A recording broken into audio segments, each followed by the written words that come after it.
আসসালামু আলাইকুম, welcome to my YouTube channel. কেমন আছেন আপনারা সবাই? আমি আলহামদুলিল্লাহ ভালো আছি। আজকে কাজে আসতে আমার অনেক দেরি হয়ে গেছে, বুঝছেন। তারপরেও সমস্যা নেই, ইনশাল্লাহ যথারীতি যথা টাইমে কাজ শেষ করে ফেলবো। তো আজকে বানাচ্ছি হচ্ছে এখানে এটা হচ্ছে খিচুড়ি রান্না করবো। তার জন্য পেঁয়াজ আর লং আর জিরা ওটা একটু ভেজে নিচ্ছি। এইখানে আমার অলমোস্ট হয়ে গেছে। এটা হচ্ছে শর্মার জন্য চিকেন বানাচ্ছি, শর্মা চিকেন। এখানে আছে চিকেন রোস্ট পাকিস্তানি স্টাইল, আমাদের দেশি স্টাইল না। এটা জাস্ট ম্যারিনেট করে চড়াই দিছি, তেল দিনে এখনো ম্যারিনেটে দিছি। দই অনেকখানি দিছি, প্রায় আধা কেজির উপরে।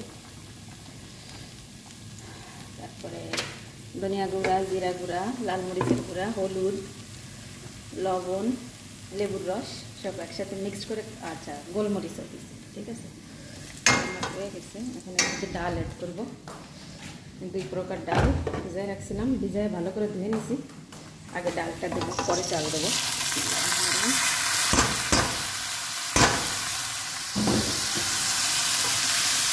মুগ আর মসুরের ডাল দুটো একসাথে মিশিয়ে খিচুড়ি রান্না করলে মজা লাগে। আচ্ছা, তো ডালটা অনেক বেশি দেওয়া হয়, ঠিক আছে। আর এটা হয়ে গেছে, আমি তো চুলাটা বন্ধ করে দেবো। এখন পুড়ে যাবে।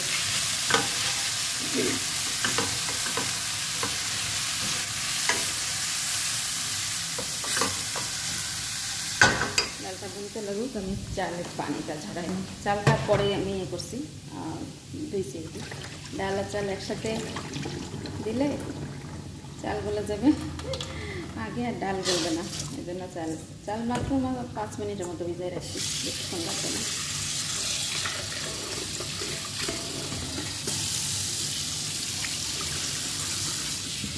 যেহেতু বাসমতি চাল বেশিক্ষণ লাগে না রান্না করতে।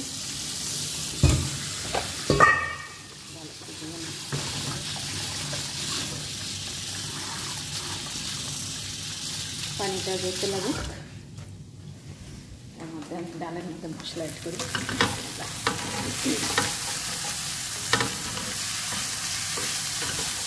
যেহেতু জিরা, লং আর পেঁয়াজ দিচ্ছি আমি, এখন এর মধ্যে শুধুমাত্র কি দেবো,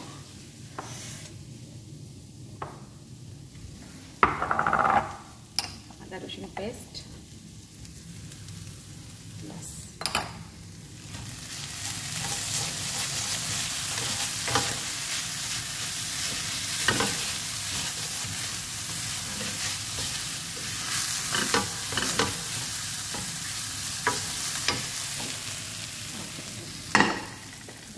চুলা অন্যটা নিবাই দিছি, যেটা নেওয়ানোর দরকার ছিল সেটা না নিবাই অন্যটা নিবাই দিচ্ছি। যাই হোক, এখন এখানে আমার মশলার ভান্ডার শেষ হয়ে যাচ্ছে। সব আছে স্টকে এখানে। তো এগুলো শেষ হওয়ার পরে বয়ামগুলো ধোয়ার জন্য আমি রেখে দিই। ধুয়ে দিলে তারপরে আমি আবার এর মধ্যে নতুন করে ঢালি, বুঝছেন। তাহলে কী হয়, একসাথে আর পরিষ্কার করা লাগে না। আর কি, যেইটা ডাব্বা শেষ হবে সেই ডাব্বাটা আমি ধুয়ে দিই, আর ধোয়ার জন্য রেখে দিই সিঙ্কের ওখানে, পরে ওরা ধুয়ে দেয়।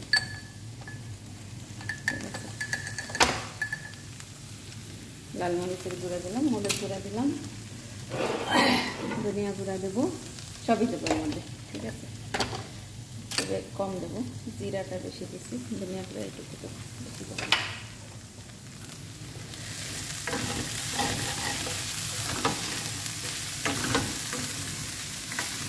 মশলার মধ্যে শুধুমাত্র লং, ঠিক আছে, আর কোনো কিছু না। ওই এলাচি ফেলাচি, দারচিনি কিচ্ছু দেবো না।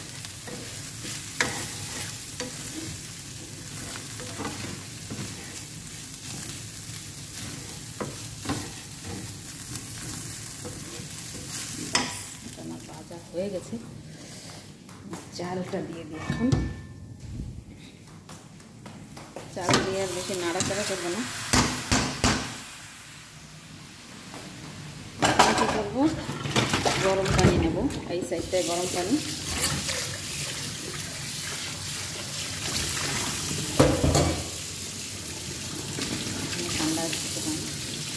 গরম আসতে থাকে নাড়া দিয়ে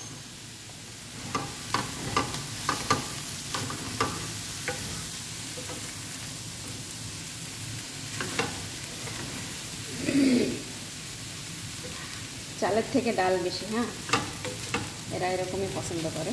আমরা তো চাল বেশি দিই, ডাল কম দিই, আর এরা চালের থেকে ডাল বেশি কিংবা বরাবর দিই। ও পানি গরম, কী পরিমাণে গরম পানি বেরোয়েছে।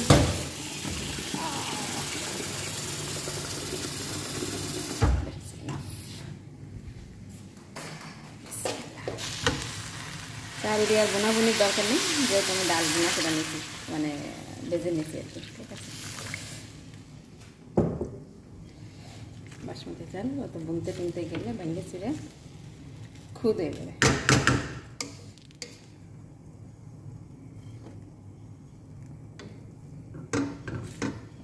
পানি আরও লাগবে।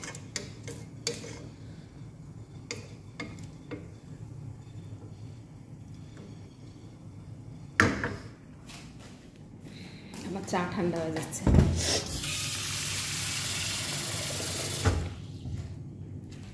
আমি এবার অত মেপে টেপে দিই না, পানি আন্দাজে দিয়ে দিই, যা হয় তাই হোক, আল্লাহ ভরসা। বিসমিল্লাহ, ইনশাল্লাহ এটুকু কাফি, দ্যাটস ইনাফ। আচ্ছা আমি তো মনে হয় লবণ দিলাই, ইয়েস লবণ দিলাই। লবণ কই লবণ, এই যে আমার চা ঠান্ডা পানি হয়ে যাচ্ছে। এখন আবার মাইক্রোওয়েভে গরম করা লাগবে আমার। পরিমাণ মতো লবণ, 2 চামচ দিই। বেশি হয়ে গেলে সমস্যা, তাতে বেশি হয়ে যায় কিনা আল্লাহ জানে।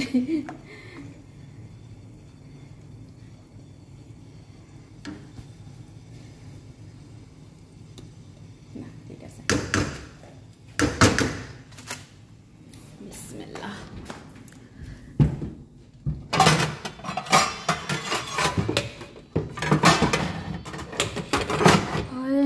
পড়িস না, চলো ভাই হইতে থাকো। চুলার জাল মিডিয়াম থাকুক, এটা একটু দেখি কি অবস্থায় আছে। একসাথে কত কিছু রান্না করতে হয়, এখন আবার রুটি বানাতে হবে, আটা গুনতে লাগছে। তারপরে গরম চলে গেছে। এখানে দেখেন আমি রান্না করতে গেলে আমার ছড়ানো বড়ানো হয়ে যায় সব, একসাথে সব ছড়াই বড়াই চা নিয়ে তারপরে পরিষ্কার করি।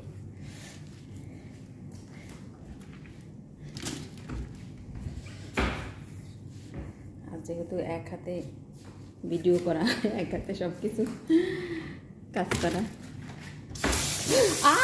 গরম মনে নাই আল্লাহ। এরকমই হয়, প্রায় আমার এরকম হয়, আমার হাত জ্বলে।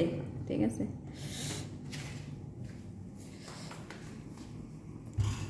ফুটন্ত গরম পানিতে। যাই হোক, এখন এই যে পেঁয়াজটা কেটে নিছি, এখন লম্বা লম্বা করে আবার এই ক্যাপসিকামটাও কাটবো। এক হাত দিয়ে তো কাটা সম্ভব না, ঠিক আছে, এক হাত দিয়ে তো আসলে কাটা সম্ভব না, এটা আসলে সর্টে করে রাখবো। তো এমনিতেও ভিডিও অনেক লম্বা হয়ে গেছে। ভালো থাকবেন, সুস্থ থাকবেন। এরকম পাতলা পাতলা করে কেটে ওই যে শর্মার যে চিকেনটা বানাইছি এর সাথে আলাদা করে রেখে দেবো, আর এর সাথে আবার একটা সসও বানানো লাগবে। তো ইনশাল্লাহ নেক্সট ব্লগে দেখা হবে। আল্লাহ হাফেজ, ধন্যবাদ।